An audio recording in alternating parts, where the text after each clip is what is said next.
મને ત્રણે ખૂબીઓ તો મળી ગઈ, પણ ત્રણે ખૂબીઓ છે અલગ અલગ ચકલાઓમાં. હવે હું શું કરું? મારી તો સમજમાં નથી આવી રહ્યું. અને ત્યાં જ ચૂટકી આવે છે અને કહે છે, પિતાશ્રી, આ સમસ્યાનું સમાધાન મારી પાસે છે. શું? બેટા, મને પણ બતાય. હું તો ખૂબ જ હેરાન થયો છું કે કોની સાથે તારા લગ્ન કરું. હું આ ત્રણેય સાથે લગ્ન કરી લઈશ. આ સાંભળીને આખી સભા સ્તબ્ધ થઈ જાય છે. આ તો શું કહી રહી છે બેટા છૂટકી? આજ સુધી આવું ક્યારે નથી થયું. આજ સુધી નથી થયું તો શું થયું? હવે થઈ જશે. મને આ ત્રણેય બહુ જ ગમે છે.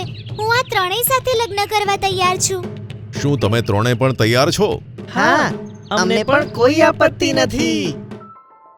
પછી ચૂટકીના લગ્ન ત્રણેય સાથે થઈ જાય છે અને તે ચારે જણા મળીને ખુશી ખુશી પોતાનું ઘર વસાવે છે.